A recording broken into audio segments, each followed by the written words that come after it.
Ladies and gentleman, ಬೆಂಗಳೂರಿನಲ್ಲಿ metro ಪ್ರಯಾಣ ದೇಶದಲ್ಲೇ ಅತ್ಯಂತ ದುಬಾರಿ. ಕಳೆದ ಬಾರಿಯಷ್ಟೇ ಮಿತಿ ಮೀರಿ ಮೆಟ್ರೋ ಟಿಕೆಟ್ ದರ ಜಾಸ್ತಿ ಮಾಡಿದಂತಹ ಬಿಎಂಆರ್ಸಿಎಲ್ ಮತ್ತೆ ಪ್ರಯಾಣ ದರವನ್ನ ಹೆಚ್ಚು ಮಾಡಿದೆ.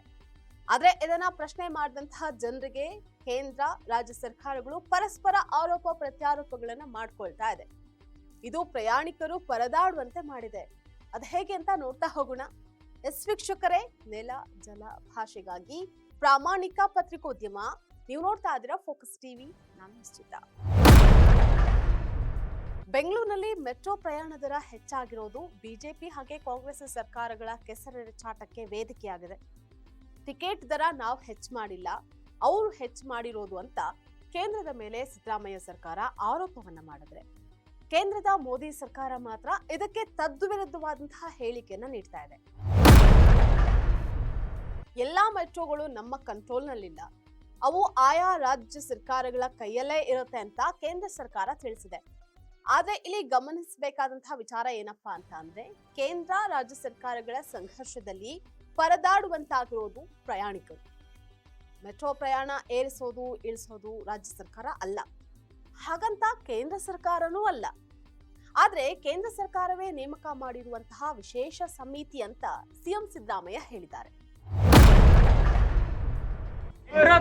ಕೇಂದ್ರ ರಾಜ್ಯ ಸರ್ಕಾರ ದುಡ್ಡು ಕೊಟ್ಟಿಲ್ಲ ಅನ್ನೋ ಕಾರಣಕ್ಕೋಸ್ಕರನೇ ಮೆಟ್ರೋ ಏರಿಕೆ ಆಗಿದೆ ಅಂತ ಹೇಳಿ ಆರೋಪ ಇದೆ ಸರ್.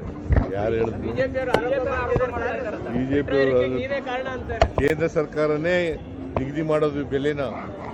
ಕೇಂದ್ರ ಸರ್ಕಾರದಲ್ಲಿ ಒಂದು ಕಮಿಟಿ ಇದೆ, appointed by government of India, ಅವ್ರು ಮಾಡೋದು ಇದು.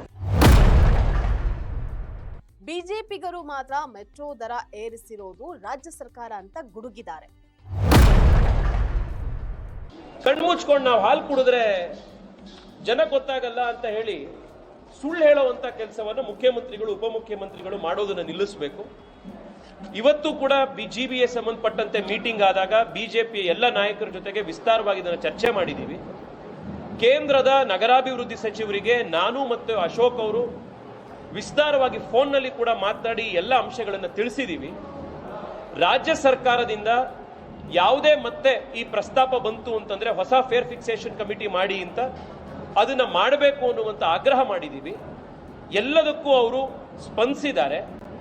ಅಕಸ್ಮಾತ್ ಆದ್ರೇನೋ ಕೇಂದ್ರ ಸರ್ಕಾರದ ರೋಲ್ ಇದರಲ್ಲಿ ಇತ್ತು ಅಂತಂದ್ರೆ, ನಿಮ್ದೇನೀಗ ಮತ್ತೆ ಫೇರ್ ಫಿಕ್ಸೇಷನ್ ಮಾಡೋದಕ್ಕೆ ಪ್ರಸ್ತಾಪ ಕಳಿಸಿದ್ದಾರೆ, ಅದರಲ್ಲಿ ಕೇಂದ್ರ ಸರ್ಕಾರ ಅದನ್ನು ಹೋಲ್ಡ್ ಮಾಡಿಸೋದಿಕ್ಕೆ ತಾತ್ಕಾಲಿಕವಾಗಿ ನಿಲ್ಲಿಸೋದಿಕ್ಕೂ ಕೂಡ ಏನಾದರೂ ಒಂದು ಅವಕಾಶ ಇತ್ತು ಅನ್ನೋದಾದ್ರೆ ಅದನ್ನು ಕೂಡ ಮಾಡಬೇಕು ಅನ್ನುವಂತ ಆಗ್ರಹ ಮಾಡಿದ್ದೀವಿ. ಮುಖ್ಯಮಂತ್ರಿಗಳು ನಿನ್ನೆ ನಾನು ಕೇಂದ್ರ ಸರ್ಕಾರಕ್ಕೆ ಮತ್ತೆ ಬರೀತೀನಿ ಅಂತ ಹೇಳಿದ್ದಾರೆ. ಮುಖ್ಯಮಂತ್ರಿಗಳ ಹತ್ರ ನಾನು ಮತ್ತೆ ಆಗ್ರಹ ಮಾಡ್ತಾ ಇದ್ದೀನಿ, ಕೇಂದ್ರ ಸರ್ಕಾರಕ್ಕೆ ನೀವು ಹೆಂಗೆ ಹಿಂದೆ ಒಂದಲ್ಲ ಎರಡಲ್ಲ ಪದೇ ಪದೇ ಫೇರ್ ಫಿಕ್ಸೇಷನ್ ಕಮಿಟಿಲಿ ಹೇಳಿರೋ ರೀತಿ. ಕೇಂದ್ರದ ಪ್ರಭಾವಿ ಸಚಿವ ಕುಮಾರಸ್ವಾಮಿ ಸಿದ್ದರಾಮಯ್ಯ ಸರ್ಕಾರದ ವಿರುದ್ಧ ಗುಡುಗಿದ್ದಾರೆ. ಮೆಟ್ರೋದಲ್ಲಿ ರಾಜ್ಯದ ಪಾಲು 80% ಆದ್ರೆ ಕೇಂದ್ರದ ಪಾಲಿರೋದು ಕೇವಲ 20%. ಹೇಗಿರುವಾಗ ಟಿಕೆಟ್ ದರ ನಿಗದಿ ಮಾಡೋದಕ್ಕೆ ರಾಜ್ಯ ಸರ್ಕಾರಕ್ಕೆ ಮಾತ್ರ ಅಧಿಕಾರ ಇರುತ್ತೆ.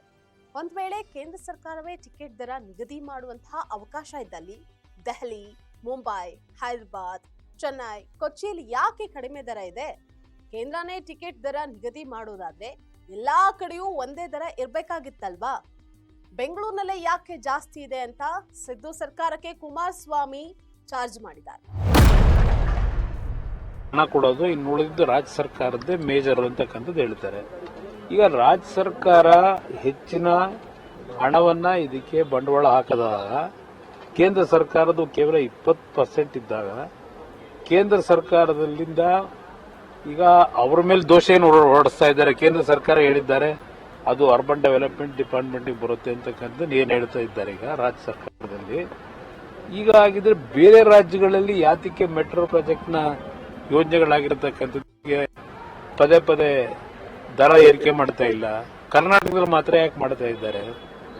ಇಲ್ಲಿ ಇವ್ರು ಹೇಳ್ತಕ್ಕಂಥ ನಮ್ಮದು ಹೆಚ್ಚಿನ ಪಾಲಿದೆ ಬಂಡವಾಳ ಅಂತಕ್ಕಂಥ ಹೇಳೋರು ಅಧಿಕಾರ ಇವ್ರಿಗಿದೆಯೋ ಅವ್ರಿಗಿದೆಯೋ ದರ ನಿಗದಿ ಮಾಡೋದು. ಅದರಿಂದ ಮುಖ್ಯಮಂತ್ರಿಗಳ ಈ 2.5 ವರ್ಷದಿಂದ ಪ್ರತಿಯೊಂದು ವಿಷಯಗಳನ್ನು ಇವ್ರು ಮಾಡತಕ್ಕಂಥ ಹಲವಾರು ತಪ್ಪು ನಿರ್ಣಯಗಳು ಜನವಿರೋಧಿ ನೀತಿನ ಇಷ್ಟಾದ್ರೂ ಬೆಂಗಳೂರು ಉಸ್ತುವಾರಿ ಸಚಿವರು ಆಗಿರುವಂತಹ ಡಿಸಿಎಂ ಡಿಕೆ ಶಿವಕುಮಾರ್ ವಿಭಿನ್ನವಾದಂತಹ ಹೇಳಿಕೆ ನೀಡಿದ್ದಾರೆ. ನಾವ್ಯಾಕೆ ಏರಿಕೆ ಮಾಡ್ತೀವಿ, ಅದನ್ನ ಏರಿಕೆ ಮಾಡೋದು BMRCL ಅಂತ ಹೇಳಿದ್ದಾರೆ. ಅದಲ್ಲದೆ ಅವ್ರ ಜೊತೆ ನಾನು ಮಾತನಾಡ್ತೀನಿ, ಏನಾಗಿದೆಯೋ ತಿಳಿದುಕೊಳ್ತೀನಿ, ಪ್ರಯಾಣಿಕರಿಗೆ ಅನ್ಯಾಯ ಆಗೋದಕ್ಕೆ ನಮ್ಮ ಸರ್ಕಾರ ಬಿಡೋದಿಲ್ಲ ಅಂತ ಡಿಕೆ ಡ್ಯಾಮೇಜ್ ಕಂಟ್ರೋಲ್ ಮಾಡುವಂತಹ ಪ್ರಯತ್ನ ಮಾಡಿದ್ದಾರೆ. ಏನೇ ಆಗಲಿ, ಮೆಟ್ರೋ ವಿಚಾರದಲ್ಲಿ ಕೇಂದ್ರ ಹಾಗೆ ರಾಜ್ಯ ಸರ್ಕಾರಗಳು ಒಬ್ಬರ ಮೇಲೊಬ್ಬರು ಕೆಸರೆರಚಾಟವನ್ನ ಮುಂದುವರೆಸಿದ್ದು ಪ್ರಯಾಣಿಕರು ಪರದಾಡುವಂತಾಗಿದೆ. ಯಾವುದು ಸತ್ಯ, ಯಾವುದು ಸತ್ಯ ಅಲ್ಲ ಅನ್ನುವಂತಹದ್ದೇ ಸದ್ಯದ ಪ್ರಶ್ನೆ. ಇದಾಗಿತ್ತು ಇವತ್ತಿನ ಫೋಕಸ್ ಸ್ಪೆಷಲ್ ಸ್ಟೋರಿ. ನೆಲ ಜಲ ಭಾಷೆಗಾಗಿ ನೋಡ್ತಾರೆ ಫೋಕಸ್ ಟಿವಿ.